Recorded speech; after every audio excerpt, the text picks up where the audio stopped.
Look at this painting. Is there any chance that it just accidentally happened? No one cared for it and made it this good? Of course not. Upon looking at it, every sensible human being must ask himself the following questions. Who is the artist? What is his purpose behind every brushstroke? And why did he paint it? The world we live in is just like this colorful painting that has all the qualities of a good art. Because just like we asked questions about this painting, human being as a curious animal, roaming around the earth, drinking its water, climbing its mountains, giving birth or raising families, have always asked similar questions about his existence and the environment surrounding him. Since the beginning of time, man tried tackling these questions with different answers by coming up with different theories and concepts, sometimes even fantasies trying to make sense of the universe. These theories combined are what we call the worldview. So basically, the worldview can be defined as a universal and harmonious beliefs concerning man and the universe. In this regard, the prominent Islamic scholar and philosopher Ayatollah Muhammad Taqi Misbah Yazdi mentioned in his book Theological Instructions, where he said, throughout different human societies, miscellaneous worldviews have existed. They can be divided into the divine and the materialistic. A divine worldview is based upon the metaphysical reality, whereas the materialistic is not. In the past, adherents to the materialistic worldview were known as atheist, naturalist, and occasionally as dualist or heretics. The materialist suggests that existence is equivalent to matter. Existence is either matter having three dimensions, length, width, and thickness, or it is counted as having the properties of matter. Naturally, matter has the capability of being quantitative and divisible, so based on this analysis, the existence of God and all immaterial beings is denied. End quote. Now obviously this is not all when it comes to how the materialists explain the world, but since we are talking exclusively about the divine worldview, we will leave that for another time. The divine worldview consists of the revealed religions of monotheism, which according to Islam exist since the beginning of mankind. The first man, Adam, was a prophet of God, and the first one to proclaim monotheism.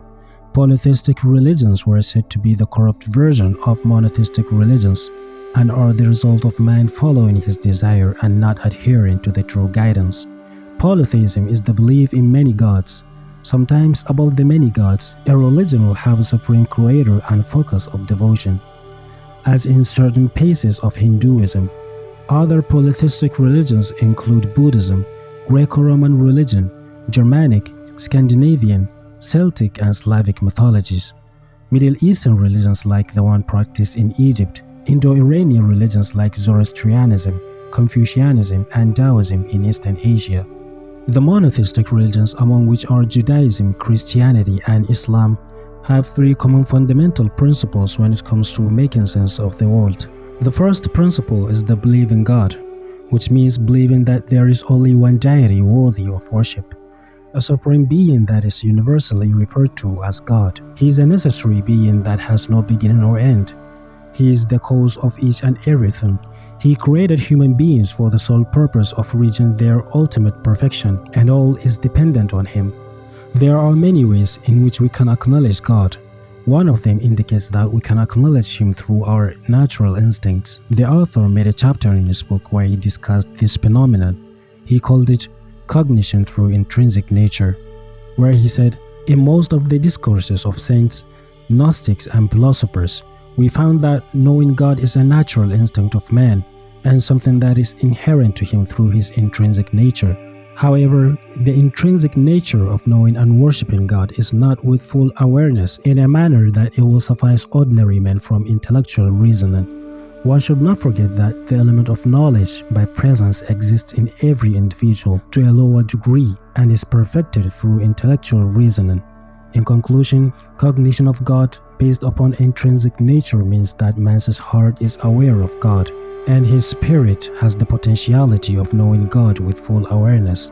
What we can learn from this is that not every person has the ability to genuinely express their belief in God solely through their instincts without any external influence. This can be influenced by the society in which they were raised. For instance, if a child grows up in a society where the majority are non-believers, he is more likely to adopt the ideas and beliefs of that society. But no matter how far an individual goes in the denial of God, something can happen in his life that will change everything and make him finally realize the presence of God. The Holy Quran pointed this out in the chapter of Yunus, verse 22, where he said, "It is He who enables you to travel by land and sea, until when you are aboard ships, and they sail with them with a pleasant wind, and they rejoiced it. A tempestuous wind comes upon them, and waves come forth unto them from all directions, and they think that they have been surrounded by them. They call upon Allah purely devoting religion to Him. O Allah, if you grant us salvation, we will certainly be grateful." Islamic theologians and philosophers also mention different types of cognitive arguments supporting the existence of a supreme being, responsible for creating the universe and sustaining it through His endless mercy and abundance. We will mention two of them here. First one is the philosophical proof, which states that existence is either necessary existence or possible existence. Intellectually, no existence lies outside these two assumptions, and every existent cannot be known as a possible existent, because a possible existent always needs a cause. If all the causes were possible existent, each one of them in turn requiring a cause, no existent will ever come into being. In other words, an infinite series of causes is impossible. Therefore, an infinite series of causes is compelled to terminate in an existent, which is not a caused thing, and this existent is the necessary existent, and that necessary existent is God. The second proof is much simpler than the previous. It is classified as the easiest method of knowing the Creator by reflecting upon the nature and environment around us, and also by understanding oneself. One can arrive at an understanding of his Creator, or at least develop a curiosity to search more and look for meaning. In the previously mentioned book, the author, while discussing this second argument, wrote, "Every determined order is a sign of a determiner, who is orderly and has a determination. This type of order can be perceived all over the universe. These orders bring together a universal orderliness, which has been brought about by a wise Creator who perpetually manages it. Shrubs of rose stem out of mud and clay in a beautiful garden, with distinctive colors and variety of fragrances. An apple tree originates from a small seed, and every year it gives a good amount of apples, which are fair in taste, color, and fragrance. Furthermore, the song of a nightingale, the chicken hatching out of an egg by beating the ground with the beak, and the newborn calf suckling its mothers for milk. At the same time, the breasts are ready with the supply of milk for the baby. These are all signs from God. Is it not surprising that the honeybees, cows, and goats provide man with honey and milk, especially for his use, and in unlimited quantities? Ungrateful man, however, does not recognize these familiar bounties and encounters them with confrontation and dissidence. The Holy Quran also mentioned it in the verse 20 and 21 of Surah Al-Dhariyat, saying, "And in the earth there are signs for the people of conviction, as there are within yourselves. Do you not observe?" And in the Surah Fussilat, verse 53, he says, "Soon we shall show them our signs in the horizons and within themselves, until it is absolutely clear to them that it is the truth. Does it not suffice that your Lord is a witness over everything?" In the same Surah, verse 39, he says, "And among his signs that you see the earth barren, but when we send down rain to it, it is stirred to life and growth. Verily, he who gives it life, surely he is able to give life to the dead. Indeed, he is able to do all things." In the chapter of Rome, verse 24, he says, "And among his signs that he shows you the lightning by the way of fear and hope, and he sends down water from the sky, and therewith revives the earth after its death." And about the creation of human being in the chapter of Mu'minun, verse 5, he says, "We certainly created man from a chosen soil. We made him a droplet in a strong abode. Then we made the droplet into congealed blood. Then we made the congealed blood into a lump of flesh. Then we made the lump of flesh into bones. Then we covered the bones with flesh, and then we made him in a different form. Blessed is Allah, the best of creators." So just by seeing how beautifully sophisticated, calculated, and well arranged everything is, from the colorful blue sky and the stars shining at night, to the racing rivers and dancing trees, and the well-engineered human body, one cannot help it but to think and possibly pay homage to whomever made it all happen. for it is impossible to think that it all just came out of thin air. Nature is simply a sign of the existence of a higher being. So based on this analysis, the idea that everything just came into existence without any divine intervention is incredibly vague. The second principle is the belief in the prophets of God. The prophets of God are people chosen by God to deliver and safeguard His message to the human being.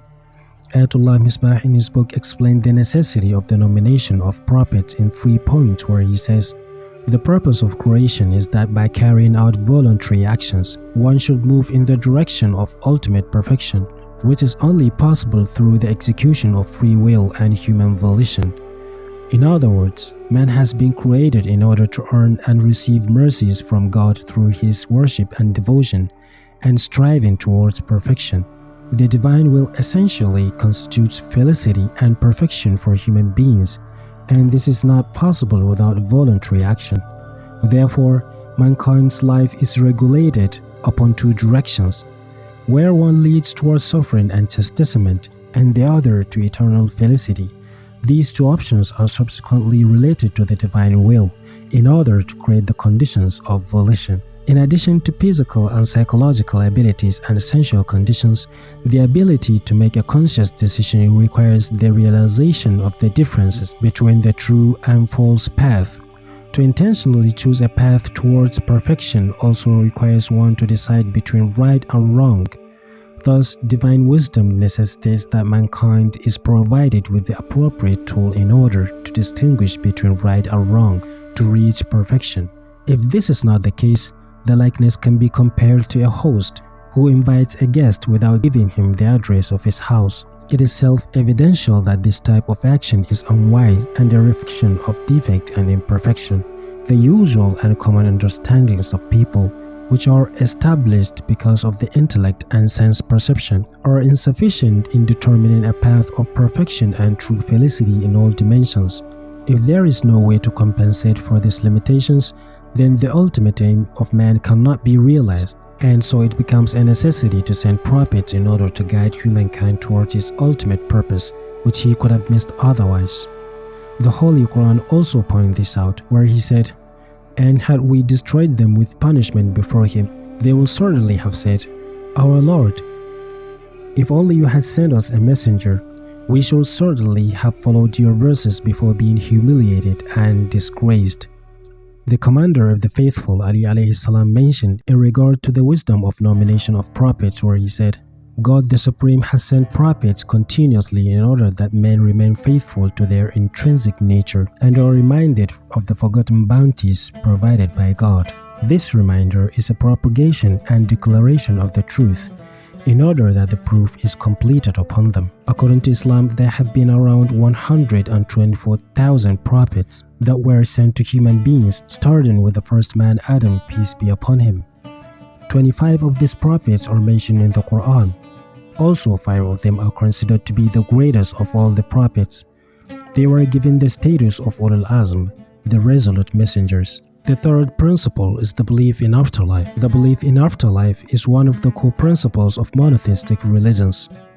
It is the belief in the continuation of life after death, and that we will be resurrected in order to count for our deeds. The author of the above-mentioned source wrote, "In this world, man is free to choose between the good and the bad.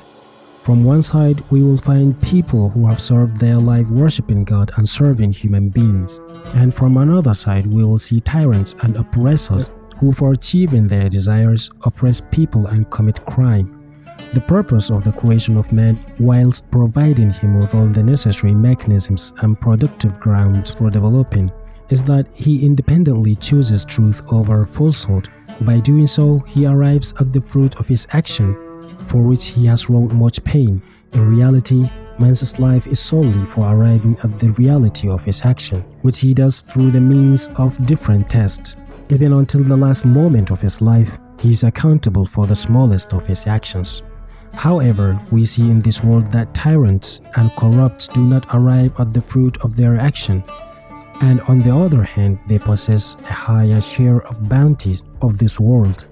For instance, a criminal who commits several murders and numerous acts of crime may only be prosecuted once and executed. This is against the justice of God. The reason for this is that the requirement of justice is that there should be a different punishment for every crime committed, whether that crime is minor or major.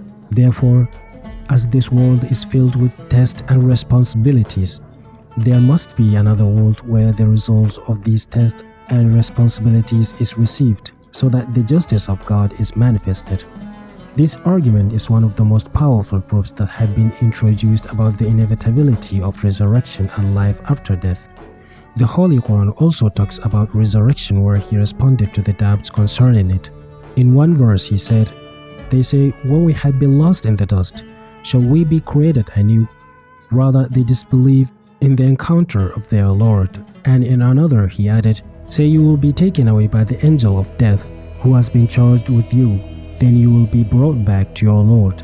Although these principles and arguments about the worldview of monotheistic religions were quoted from the Islamic materials and literature, they are however shared between the authentic Judaism and Christianity religions too. So in summary, religion is not just an act of worshiping a higher being without any meaning or intent, given that God is the creator of the universe, and being the one who sent prophets and messengers in order to guide humankind towards his ultimate perfection, and the afterlife being the destination of man where he will witness the result of his actions. Religion tells us where we come from. It tells us the purpose behind our creation and how to interact with the environment we found ourselves, and where we are heading after we die. Thanks for watching, peace be upon you all, and see you in the next read.